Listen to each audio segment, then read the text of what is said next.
My name is Daniel Harper, and the night my own sister laughed at my military service in front of our entire family was the night I finally understood how invisible I had become.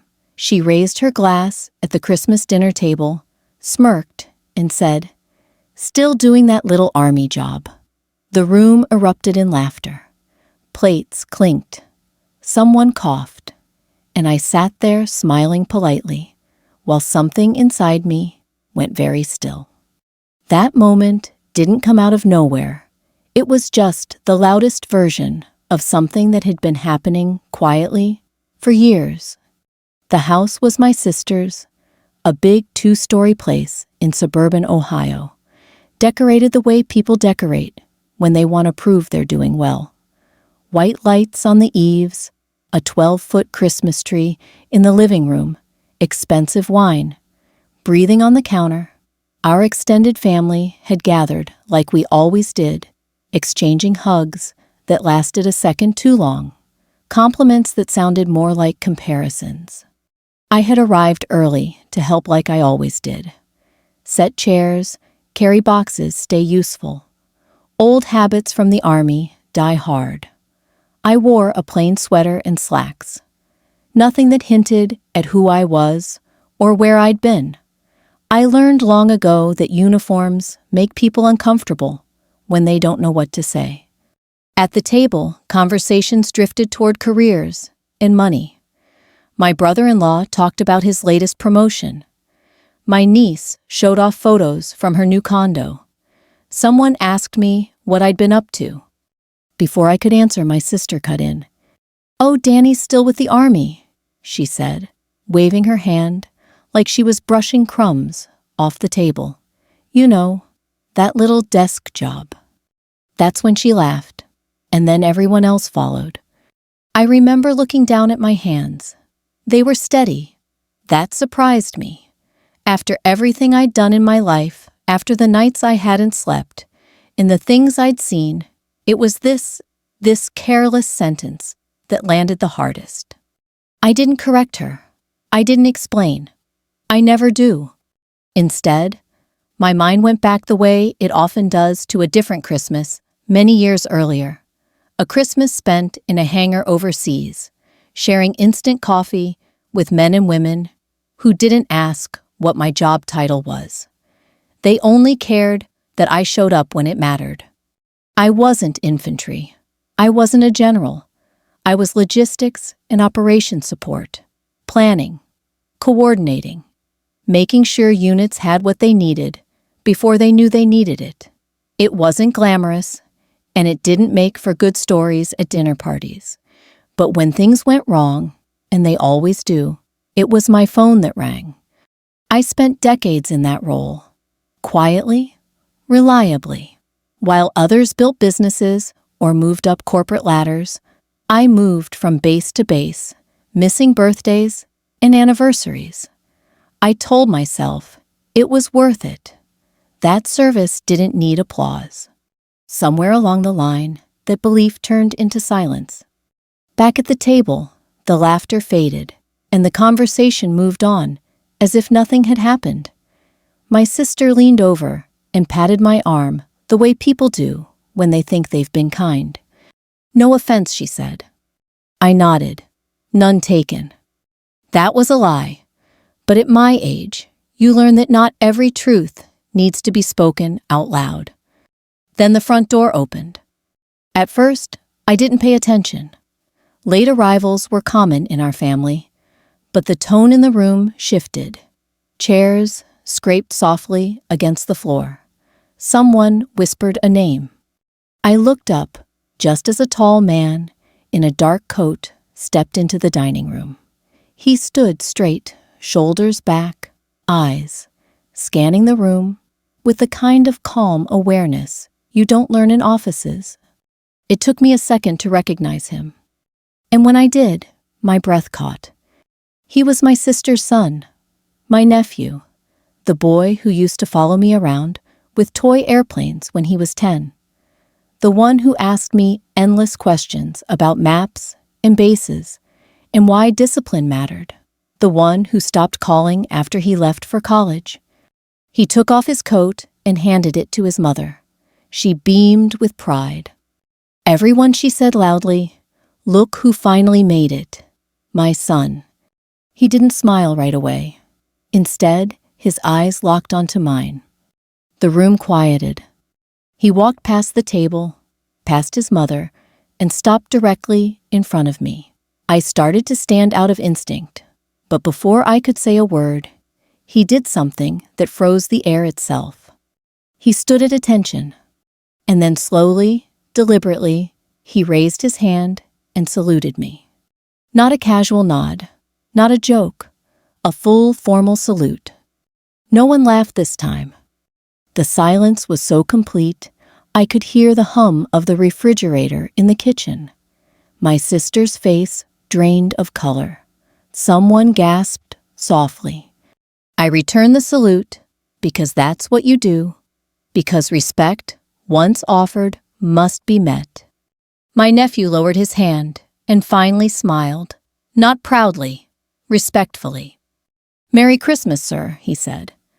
And just like that, the room I had been invisible in moments earlier became unrecognizable. I didn't say a word. I didn't need to. Because sometimes the quietest lives carry the loudest truths. I didn't sleep much that night after Christmas. Not because of the salute itself, but because of everything it stirred up inside me. When you spend a lifetime staying quiet, being noticed, even for the right reasons, can feel unsettling. I lay in the guest room, listening to the heat kick on and off, staring at the ceiling, thinking about how easily a life of service can be reduced to a joke if you don't explain it yourself. I left my sister's house early the next morning.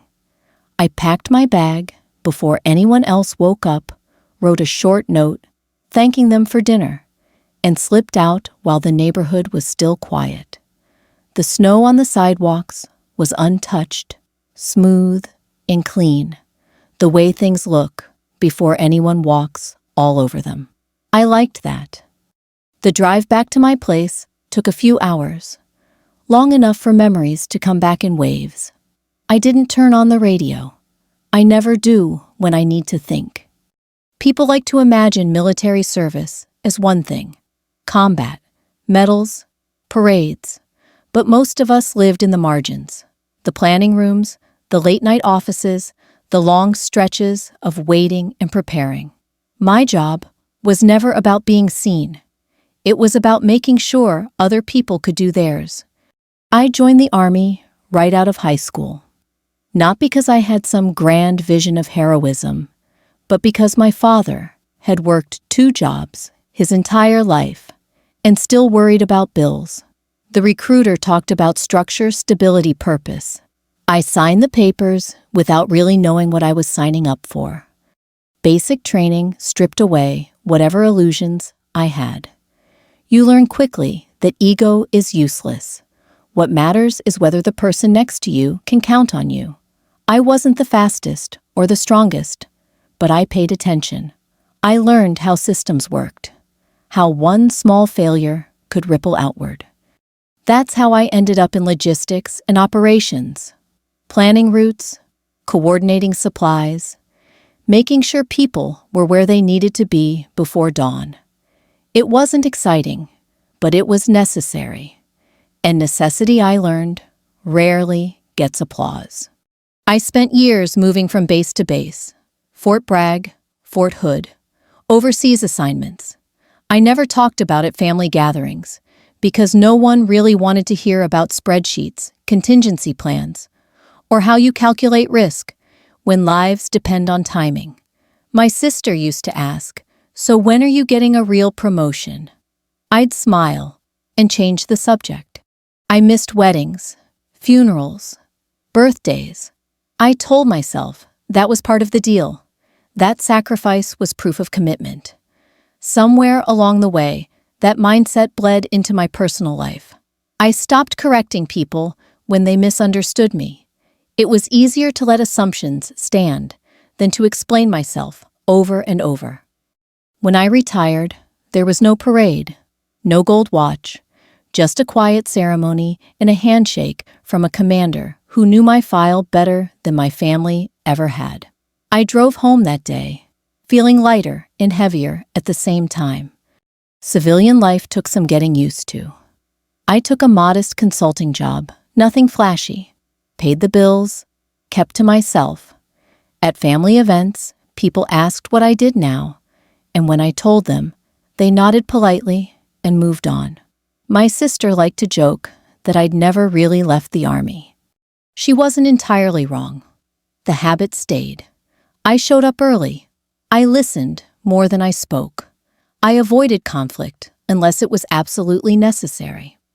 That's why her comment at Christmas stung more than I expected. Not because it was cruel, but because it was careless. It confirmed something I'd been afraid of admitting, that by staying silent for so long, I'd helped create the version of me everyone else saw. By the time I pulled into my driveway, the sun was setting. I sat in the car for a few minutes, engine off hands, resting on the steering wheel. I thought about my nephew, about the way he'd looked at me, not as an uncle, not as a punchline, but as someone who had mattered to his life. We hadn't spoken much in years. Life pulls people apart that way. But when he saluted me, I saw something in his eyes I recognized: gratitude and understanding. I made myself a simple dinner that night and turned on a lamp in the living room. The house felt quiet, but not empty. For the first time in a long while, I didn't feel the urge to shrink myself. I realized then that respect doesn't always come when you want it. Sometimes it comes late. Sometimes it comes from unexpected places. And sometimes it forces others to see what they'd been comfortable ignoring. I didn't know what would come next. I only knew that the story of my life hadn't been as small as it sounded at that table. And I wasn't done learning what quiet dignity could still teach. My sister had always been the louder one. Even when we were kids, she filled rooms with her voice while I hovered at the edges, watching, listening. She learned early that attention could be currency, and she spent her life collecting it. Success to her was something you displayed: titles, houses, stories, told at the right volume so others could hear. Growing up, she teased me for everything. For being quiet, for taking things too seriously. When I joined the Army, she laughed and said, "Figures. You always liked rules." At first, it didn't bother me. Siblings tease. That's what they do. But over the years, the teasing hardened into a habit, one she didn't even seem aware of anymore. At family gatherings, she'd introduce me with a smile that never quite reached her eyes. "This is my brother Daniel. He's still with the Army." Still, as if time had passed me by while everyone else moved forward.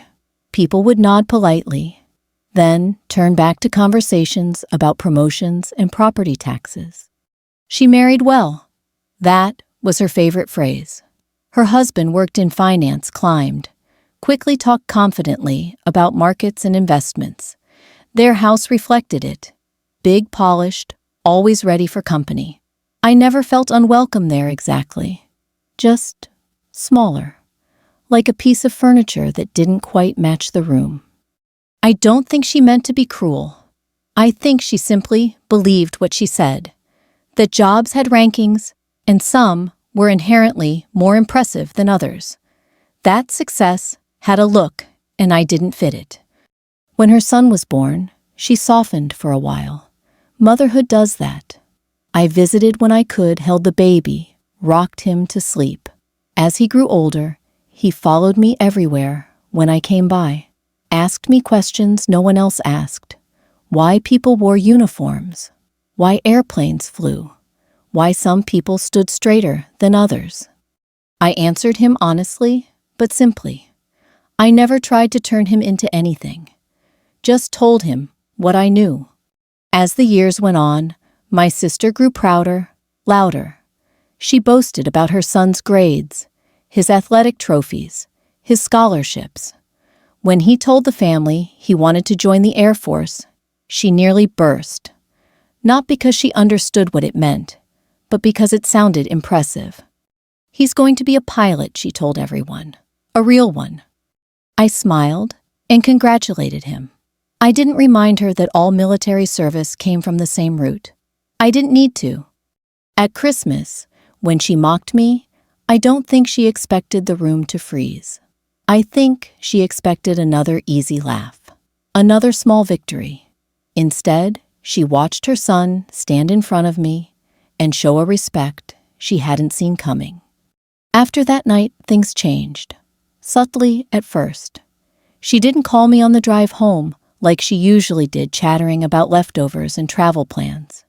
Days passed, then a week. When she finally reached out, it wasn't to apologize. It was to ask questions. "What did you ever do with him?" she asked, trying to sound casual. "I mean, he's always looked up to you." I told her the truth. I listened. There was a pause on the line. I could hear her breathing. "I didn't know," she said finally. "That's okay," I replied. "You never asked." She didn't like that answer. I could tell. It challenged a story she'd been telling herself for years, that she knew everything about her family, that nothing important happened without her noticing. Over the next few weeks, I heard from her more often. Small calls, awkward conversations. She asked about my time in the Army, about what logistics actually meant. Not with mockery, but with something closer to curiosity. I didn't overwhelm her with details. I shared enough. I let the silence do the rest. One afternoon, she invited me over for coffee. Just the two of us. No audience, no jokes. She looked tired, older than I remembered. "I never meant to make you feel small," she said, staring into her mug. "I know," I replied. And I did. Intent matters. But impact matters too. I guess I just thought, if it wasn't visible, it wasn't important. I nodded. A lot of people think that. We sat there quietly for a while. For the first time in years, the silence between us didn't feel like distance. It felt like space room to breathe. I realized then that my sister wasn't the villain of my story. She was a product of a world that values noise over substance.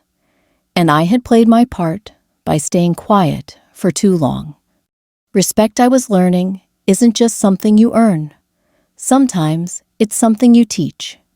I hadn't expected to see my nephew that Christmas night. In my mind, he was still the boy with grass-stained knees and endless questions, not someone who walked into a room carrying himself like he belonged anywhere he stood. After the dinner, after the silence settled, and the guests began talking again in hushed, careful tones, he pulled up a chair beside me. We didn't talk right away. He poured himself a glass of water, took a slow sip, and looked around the room as if measuring something invisible. Then he turned to me. "Uncle Dan," he said, his voice steady, "do you mind if we talk later? Just us." I nodded.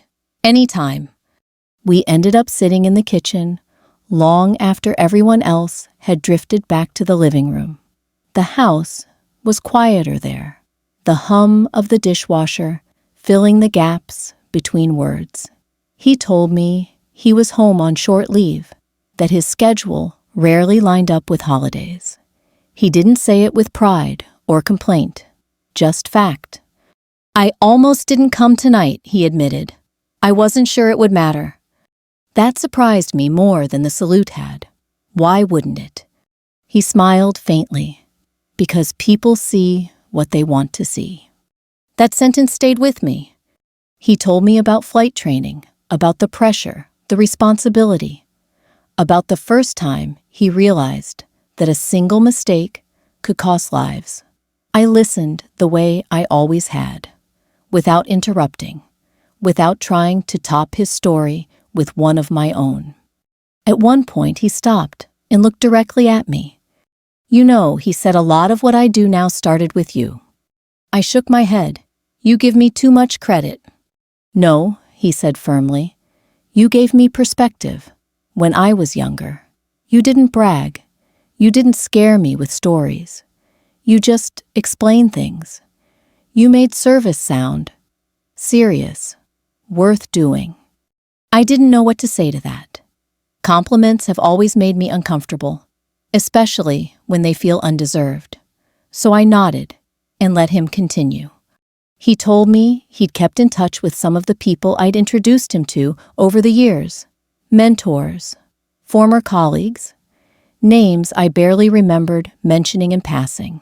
Apparently, those small moments had added up. When I walk into a briefing room, he said, "I hear your voice, reminding me to listen before I speak." I laughed softly. "I don't remember saying that." "You didn't have to," he replied. "You lived it." The next morning, before he left, we stood outside in the cold. The sky was pale, the air sharp. He adjusted his coat and looked back at the house. "I didn't mean to embarrass my mom last night," he said. "You didn't," I answered. "You told the truth without saying a word." He nodded, then hesitated. "She'll need time." "So will I," I said. And I meant it. After he drove away, I thought about the version of myself my nephew saw versus the one my sister described.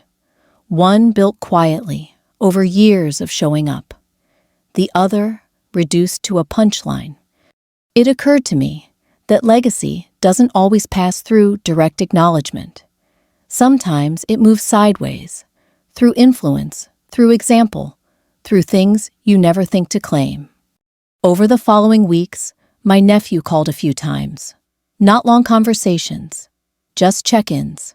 He asked about my health, my work, my thoughts on things he was dealing with.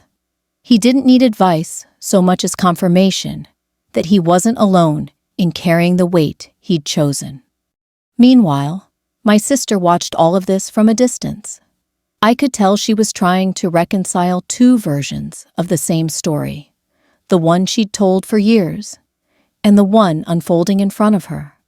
One afternoon, she said quietly, "I didn't know you mattered to him that much." I looked at her.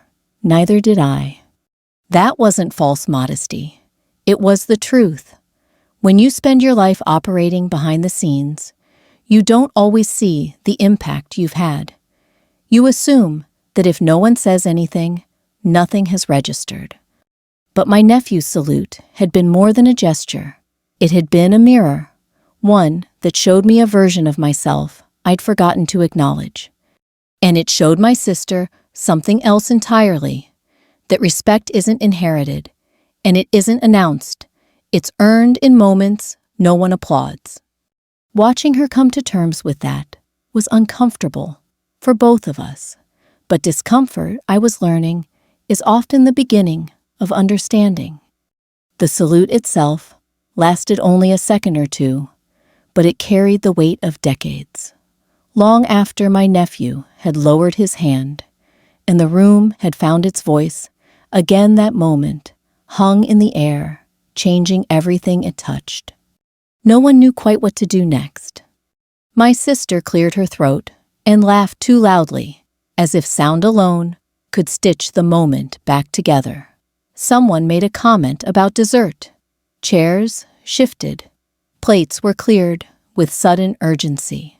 The party resumed, but it moved differently now, like a song played in the wrong key. I stayed seated for a while, letting the noise pass over me. I didn't feel triumphant. I didn't feel vindicated. What I felt was something closer to relief that I hadn't imagined my own life into something smaller than it was. A few people approached me quietly. An uncle I hadn't spoken to in years squeezed my shoulder and said I didn't know. A cousin asked what unit I'd served with. Their voices were respectful, tentative, like they were suddenly afraid of saying the wrong thing. I answered simply, names, years, Places. Nothing dramatic. The truth didn't need embellishment. Across the room, my sister stood, stiffly near the tree, her glass untouched in her hand. She kept glancing in my direction, then away. For the first time, I could remember she didn't seem sure of her place. Later that evening, after most of the guests had left, and the house had settled into a tired quiet, she asked if we could talk, just us. We stood in the kitchen, the same place where years earlier she'd joked about my little army job while slicing pie. The counter was cluttered with half-empty containers and folded napkins. Christmas lights blinked softly in the window. "I didn't mean it the way it came out," she said, arms crossed, eyes fixed on the sink. "I know," I replied. That surprised her. She looked up quickly, as if she'd expected resistance. "But intent doesn't erase impact," I added. She nodded slowly. "I guess I never really thought about what you did. I mean, you never talked about it." "That was my choice," I said. "But silence doesn't mean insignificance." She leaned against the counter and exhaled. "When he saluted you," she said, "I realized I'd missed something important. For years, I didn't rush to fill the space. I let her sit with that realization. I thought success was something you could point to," she continued. "Something people could see." "It still can be," I said gently. "Just not always." We didn't resolve everything that night. We didn't need to. The conversation wasn't about apology or forgiveness. It was about recognition. In the days that followed, I noticed subtle shifts. My sister asked more questions, listened more carefully. When my nephew called, she didn't interrupt or redirect the conversation. She watched quietly as a different kind of respect took shape, one she hadn't known how to offer before. For me, the biggest change was internal. I realized that I'd spent years believing dignity required invisibility, that if I spoke too much about my work, I'd be bragging. If I corrected people, I'd be defensive. So I'd chosen to say nothing at all. But the salute showed me something else, that dignity doesn't disappear when it's acknowledged. It deepens. One afternoon, a few weeks after Christmas, I found myself standing in front of the mirror, adjusting a jacket before heading out. I caught my reflection and paused. The man looking back at me seemed steadier somehow, not because others had changed, but because I had. I hadn't suddenly become louder or more assertive. I was still myself, still quiet, still measured, but I no longer shrank when people underestimated me. I no longer felt the need to let careless words pass unexamined. Respect, I learned, doesn't always come from confrontation. Sometimes it arrives through example, through consistency, through someone else recognizing what you've carried all along. The Christmas dinner would be remembered in our family for years, not as a scandal, not as a feud, but as a moment when laughter stopped and something more honest took its place. And in that stillness, I finally saw the shape of my own life clearly. The weeks after Christmas settled into a quieter rhythm. The drama people might have expected never came. No shouting matches, no family divided into sides. Just a gradual, unmistakable shift in how we spoke to one another and in how I carried myself within that space. My sister called more often, though our conversations were careful at first. She asked about my health, my day's things she'd never asked before. Not out of obligation, but curiosity, real curiosity. It felt strange being seen after so many years of standing just outside the frame. One afternoon, she asked if I wanted to come over for coffee. Just coffee. No audience. No holiday pressure. I agreed. Her house looked the same, polished, orderly, but something in the air felt different. less performative. We sat at the kitchen table, sunlight coming in through the window, dust floating quietly between us. "I've been thinking a lot," she said, wrapping her hands around her mug, "about that night, about us." I waited. I'd learned that silence often invited truth. I spent so many years measuring success by how impressive it looked, she continued. I didn't realize how much I'd narrowed my own vision. I nodded. "It happens." She looked at me, then really looked. "You never corrected me. All those years. Why?" I considered the question carefully, because I thought it didn't matter, and because I didn't want to turn every family gathering into a defense of my life. She sighed. "I wish you'd told me." "I did," I said gently, "just not with words." That landed between us heavy, but not hostile. She apologized then.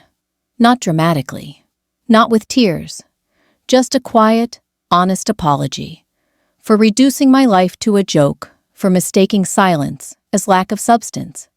I accepted it, not because I needed to be the bigger person, but because I could see she meant it. We talked about our parents, about how we'd learned, without realizing it, to compete for approval in different ways. She had chased visibility. I had chased usefulness. Neither of us had been entirely wrong. Neither entirely right. Later that week, my nephew called again. He was back on base, preparing for another long stretch away. He didn't talk about flying much this time. Instead, he asked me something unexpected. "How did you know when you'd done enough?" he asked. I thought about it, about the years I'd given, about the moments I'd missed. "You don't," I said honestly. "You just know when it's time to let the next generation carry it." There was a pause. "That helps," he said. When I hung up, I realized something important. The salute hadn't been the end of the story. It had been the opening of a conversation that should have happened years ago. At the next family gathering, a small birthday dinner, months later, things felt different. No jokes at my expense. No awkward reverence, either. Just normal conversation. Balanced. Respectful. I spoke when I had something to say. And when I didn't, no one assumed it meant I had nothing to contribute. I watched my sister listen more than she spoke. I watched my nephew move through the room with quiet confidence. And I felt something I hadn't expected to feel in that family space. Belonging. Not because I'd been defended, not because I'd been elevated, but because I'd finally allowed my life to be seen as it was, steady, imperfect, meaningful. I understood then that revenge doesn't always look like payback. Sometimes it looks like dignity, outlasting disrespect. Like truth, standing quietly until the room learns how to listen. By the time spring arrived, the memory of that Christmas dinner no longer felt sharp. It had settled into something quieter, something reflective. Not forgotten, never that, but understood. The kind of understanding that doesn't erase the past, but reshapes how you carry it. My life didn't change dramatically after that night. I still woke early, still kept my routine simple, still preferred listening over talking. But something inside me had shifted. I no longer felt the need to minimize my own story, to keep others comfortable. I had spent too many years confusing humility with invisibility. My sister and I found a new rhythm. We weren't suddenly best friends, but we were honest. When she caught herself making an assumption, she paused. When I felt misunderstood, I spoke calmly, clearly, without apology. We were learning late in life how to meet each other as equals instead of competitors for attention. One afternoon, while we were walking through a local park, she said something that stayed with me. "I think I laughed that night because everyone else did," she admitted. I didn't stop to ask myself why. I nodded. That's how it usually starts. Laughter, I've learned, can be a shortcut. It saves people from thinking too deeply, from questioning their own values. But it can also be cruel, especially when it points downward. She stopped walking and looked at me. I don't want to be that person anymore. You don't have to be, I said. Awareness is already a change. My nephew visited again that summer, this time without ceremony. No uniforms, no salutes, just jeans, a t-shirt, and the same steady presence. We sat on my back porch one evening, watching the sky fade from blue to gold.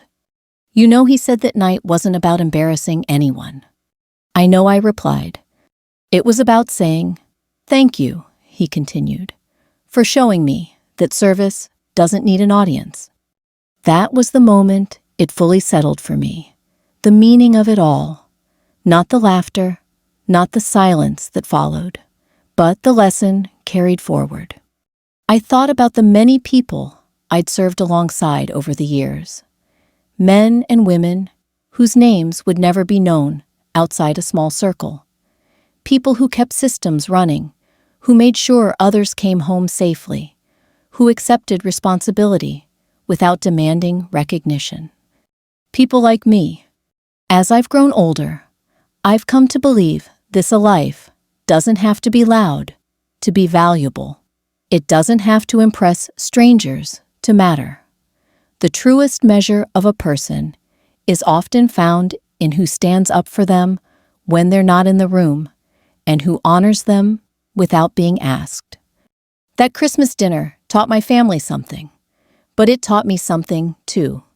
It taught me that staying silent is not always the same as staying strong.